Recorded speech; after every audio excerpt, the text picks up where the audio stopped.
Halo Sobat BMKG, kami kembali dalam tayangan update informasi perakiraan cuaca di berbagai wilayah Indonesia yang berlaku untuk hari Jumat 7 November 2025.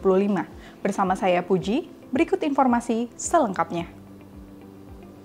Sobat BMKG, siklon tropis Kalmegi diprediksi bergerak dari Laut Cina Selatan Utara Kalimantan memasuki wilayah daratan Vietnam hingga Thailand dalam 24 hingga 48 jam ke depan dengan intensitas yang diperkirakan melemah secara signifikan. Siklon tropis ini diperkirakan membentuk daerah konfluensi di Laut Cina Selatan, Laut Sulu, serta menginduksi peningkatan kecepatan angin lebih dari 25 knot dari Laut Cina Selatan. Lalu, siklon tropis Fung Wong yang terpantau berada di Samudra Pasifik sebelah timur Filipina dengan arah gerak ke barat-barat daya membentuk daerah konvergensi dan konfluensi serta menginduksi peningkatan kecepatan angin lebih dari 25 knot di Samudra Pasifik sebelah timur Filipina hingga sebelah utara Papua. Kemudian, sirkulasi siklonik yang terpantau berada di wilayah perairan barat daya Banten, barat Bengkulu, dan Maluku bagian selatan membentuk daerah konvergensi dan konfluensi di perairan barat Sumatera Barat hingga Lampung, di Selat Sunda, di perairan selatan Banten, di Laut Arafuru, di Laut Aru, dan di Pulau Maluku. Terdapat juga daerah konvergensi lain yang diprediksi memanjang di pesisir barat Sumatera, Jambi, Bengkulu, Sumatera Selatan, Bangka Belitung, Lampung, Banten, Jawa Barat, Kalimantan Barat, Kalimantan Tengah, Sulawesi Selatan, Sulawesi Tenggara, Maluku, Papua Barat Daya, Papua Barat, Papua Pegunungan, dan Papua Tengah. Kemudian, daerah konfluensi juga diprediksi terbentuk di Samudra Hindia Barat Sumatera, Laut Natuna, Laut Halmahera, dan Samudra Pasifik Utara Papua.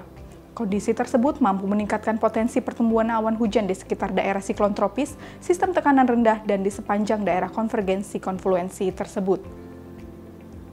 Sobat BMKG, kombinasi dinamika atmosfer tersebut menyebabkan potensi hujan sedang hingga lebat di beberapa wilayah yang berwarna kuning. Sementara itu, perlu ditingkatkan pula kesiapsiagaan potensi hujan lebat hingga sangat lebat di wilayah yang berwarna jingga, di Aceh, Bengkulu, Jawa Barat, Jawa Tengah, Daerah Istimewa Yogyakarta, Jawa Timur, Bali, dan Papua Selatan. Sobat BMKG, waspadai gelombang laut yang mencapai ketinggian 2,5 hingga 4 meter di Selat Malaka bagian utara, Samudra Hindia Barat Sumatera, Samudra Hindia Selatan Jawa, Samudra Hindia Selatan Bali, Samudra Hindia Selatan Nusa Tenggara Barat, dan Samudra Hindia Selatan Nusa Tenggara Timur.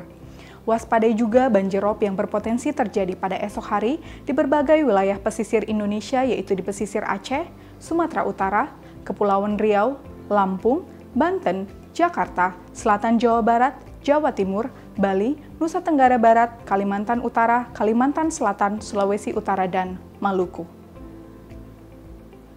Sobat BMKG, bagi sobat yang tinggal di Denpasar, Kupang, Pontianak, Palangkaraya, Banjarmasin, serta sekitarnya, waspada terhadap suhu esok hari yang diprediksi berkisar antara 32 hingga 34 derajat Celcius, terutama bagi sobat yang sedang beraktivitas di luar ruangan, agar selalu menjaga stabilitas cairan tubuh dan menggunakan tabir surya. Kemudian, untuk perakiraan cuaca di kota-kota besar lainnya, berikut informasi selengkapnya. Kita awali dari Pulau Sumatera, Banda Aceh diperkirakan berawan, Padang dan juga Pekanbaru diperkirakan berawan tebal, Medan terdapat potensi hujan ringan dan perlu diwaspadai adanya potensi hujan petir di Tanjung Pinang. Masih di Pulau Sumatera, hujan ringan diperkirakan terjadi di Jambi dan juga Bandar Lampung, dan Palembang memiliki potensi hujan sedang dan perlu diwaspadai adanya potensi hujan petir di Bengkulu dan juga Pangkal Pinang. Saat ini kita beralih ke Pulau Jawa. Hujan ringan diperkirakan terjadi di Kota Serang, Jakarta, Semarang, dan juga Surabaya. Dan perlu diwaspadai adanya potensi hujan petir terjadi di Bandung dan juga Yogyakarta. Selanjutnya kita ke Pulau Bali dan juga Nusa Tenggara. Hujan ringan diperkirakan terjadi di Kota Denpasar, Mataram, dan juga Kupang. Selanjutnya kita ke Pulau Kalimantan. Samarinda diperkirakan berawan tebal, sedangkan Tanjung Selor, Palangkaraya, dan juga Pontianak diperkirakan berpotensi hujan ringan. Dan perlu diwaspadai adanya potensi hujan petir di Banjarmasin. Selanjutnya kita ke Pulau Sulawesi. Hujan ringan diperkirakan terjadi di Kota Manado, Gorontalo, Palu, Mamuju, Makassar, dan juga Kendari. Dan yang terakhir kita ke Pulau Maluku dan juga Pulau Papua. Ternate diperkirakan berawan tebal, sedangkan hujan ringan diperkirakan terjadi di Ambon, Sorong, Manokwari, Nabire, dan Jayapura, serta hujan sedang diperkirakan terjadi di Jayawijaya dan juga Merauke. Sobat BMKG, kami ingatkan kembali bahwa informasi yang kami sampaikan merupakan gambaran umum cuaca di wilayah masing-masing. Untuk mendapatkan informasi cuaca yang lebih spesifik dan terkini setiap jam, Sobat dapat memantau aplikasi Info BMKG yang tersedia di App Store dan Play Store atau kunjungi website bmkg.go.id dan media sosial kami di @infobmkg. Demikian informasi yang dapat kami sampaikan. Terima kasih dan sampai jumpa.